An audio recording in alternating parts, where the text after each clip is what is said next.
Assalamualaikum warahmatullahi wabarakatuh. Alhamdulillahi rabbil alamin. Wassalatu wassalamu ala ashrafil anbiya'i wal mursalin nabiyyina Muhammadin wa ala alihi wa ashabihi ajma'in. Amma ba'd. Ikhwati fillah, a'azzanallahu wa iyyakum. Bertemu kembali dalam kajian Muqarrar Madda Al-Aqidah, kajian ilmu akidah. Buku ini dikarang oleh beberapa ulama yang ahli dalam bidangnya dan dimurajaah oleh beberapa ulama kibar, diantaranya Syekh Shalih Al-Fauzan hafizahumullah jami'an. Akhwati fillah, azanallahu wa iyyakum. Kita sampai di pembahasan yang berkaitan tentang macam-macam ibadah. Kita akan membahas tiga sekaligus yang ibadah yang tersisa. Yang pertama an-nazru, bernazar. Yang kedua al-inabah.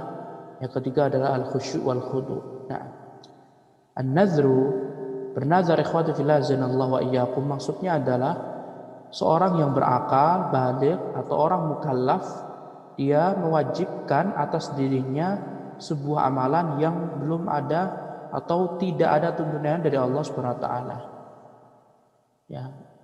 Tetapi hal ini bukan bid'ah, karena hal ini sudah ada syariat. Kalau nazar sudah ada hukumnya dari Allah Subhanahu wa taala. Tapi dia mewajibkan atas dirinya sendiri. Dan nazar ini, ikhwati fillah azanallahu wa iyyakum, merupakan ibadah, sehingga tidak boleh diberikan kecuali pada Allah Subhanahu wa taala. Seorang bernazar, ketika Allah Subhanahu wa taala memberikan dia kesembuhan, maka dia akan menyembelih sapi misalkan. Maka ketika dia sembuh, maka dia harus menjalankan nazarnya.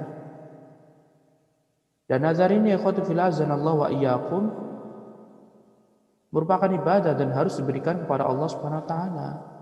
Karena Allah Subhanahu wa taala mencintai orang-orang yang mereka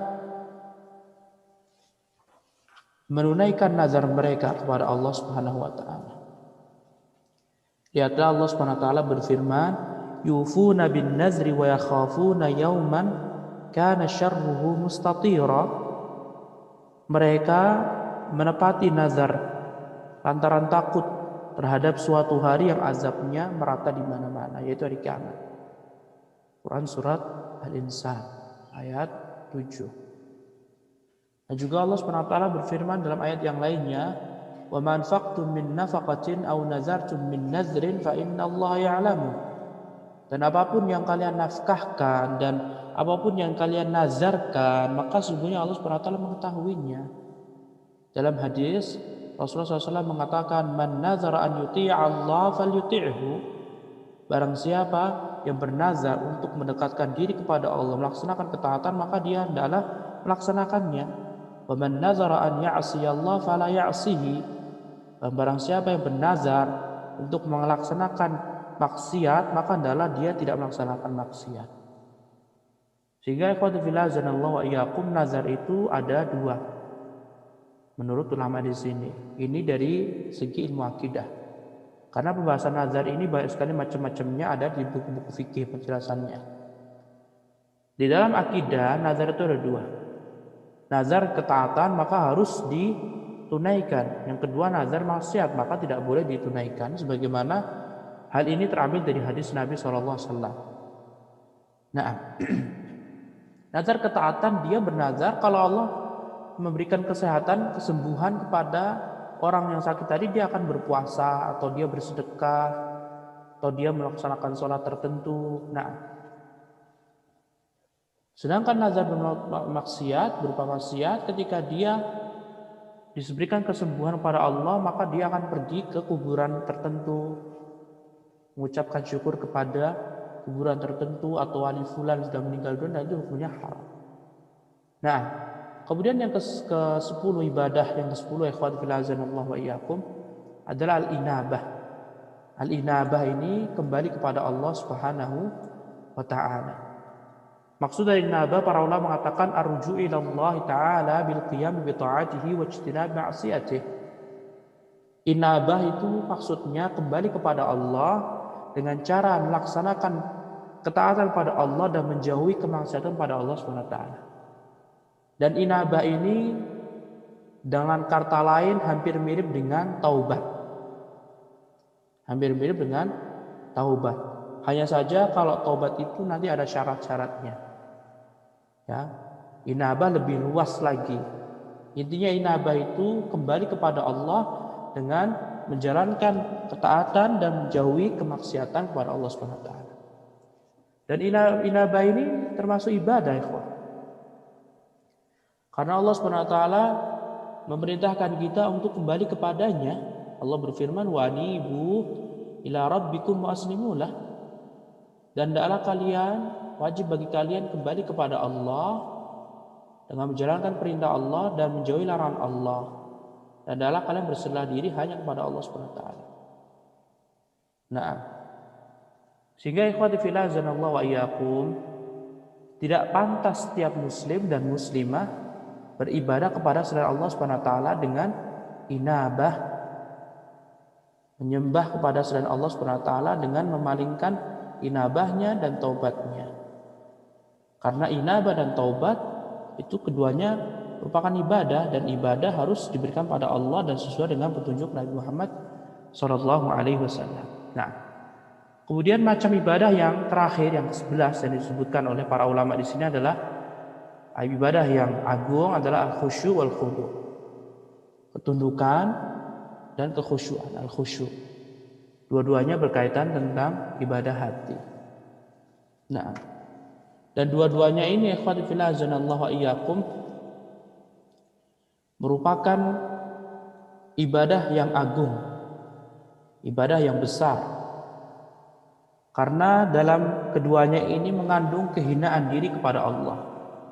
Menghinakan, menghambakan diri, merendahkan diri kepada Allah lantaran keagungan Allah Subhanahu wa taala.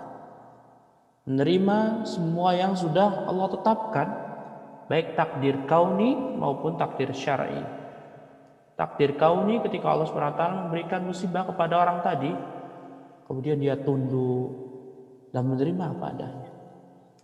Kalau takdir syar'i yang sudah menjadi ketetapan Allah SWT, seperti Allah mewajibkan sholat 5 waktu sehari semalam, maka harus menjalaninya dengan benar-benar ketundukan dan penghambaan diri. Maka tidak sepantasnya seorang menghambakan atau melakukan kekhusyuan, ketundukan, penghinaan kepada selain Allah Subhanahu wa taala. Harus dia mengikhlaskannya pada Allah Subhanahu wa taala. Allah Subhanahu wa taala berfirman berkaitan tentang al-khusyu' dan khudu' dalam surat Al-Anbiya. Allah Subhanahu wa taala berfirman apa? Innahum kanu yusari'una fil khairat wa yad'unana raghaban wa rahaba wa kanu lana khashi'in. Dan mereka para nabi, mereka benar-benar bersegera dalam kebaikan, dan mereka senantiasa berdoa kepada kami Allah dengan raghaba, cinta, rahaba, harap, takut. Wa kanu lana khashi'in, dan mereka benar-benar menundukkan diri. Mereka benar-benar mengagungkan Allah SWT, menerima semua yang menjadi keputusan Allah SWT. Dan para ulama di sini mengatakan wal khusyu'u qaribun min ma'na al-khudu' illa anna al-khudu'a yakunu bil badani wa anna al-khusyu'a fayakunu fil qalbi wal basari was saut. Lafaz khusyu' dia lebih dekat artinya dengan al-khudu'. Bedanya kalau kalimat al-khudu' itu dengan badan. Al-khudu' itu badan. Adapun khusyuk dia bisa berupa hati, atau dia di dalam hati, penglihatan dan suara. Di ayat tadi wa kanu lana khashiin, dan para nabi mereka benar-benar khusyuk kepada Allah Subhanahu wa taala. Hati mereka benar-benar tenang harap pada Allah Subhanahu wa taala.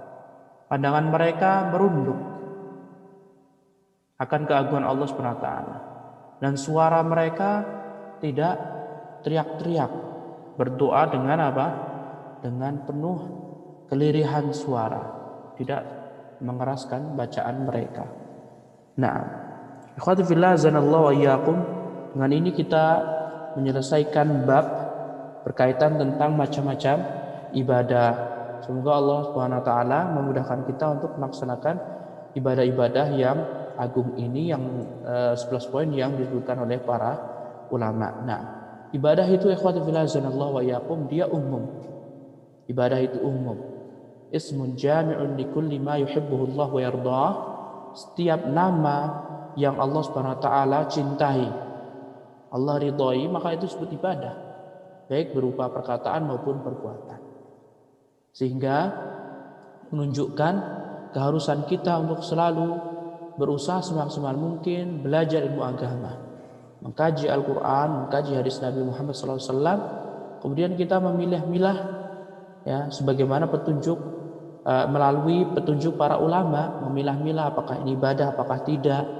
Sehingga ketika kita mengetahui ini ibadah, ini tidak, maka ibadah harus dipalingkan hanya kepada Allah Subhanahu wa taala dan juga sesuai dengan petunjuk Rasulullah sallallahu alaihi wasallam. Tidak boleh seorang memalingkan ibadah kepada makhluk, karena makhluk hanyalah makhluk, tidak bisa memberikan sesuatu apapun, ya. Dan ini semuanya sudah kita bahas pada ayat-ayat sebelumnya. Barang siapa yang memalingkan ibadah kepada Allah Subhanahu wa taala, maka dia termasuk orang musyrik. Nah, wallahu taala alam, wabillahi taufiq, sallallahu ala nabiyyina Muhammad wa ala alihi wa sahbihi wa sallama tasliman katsira.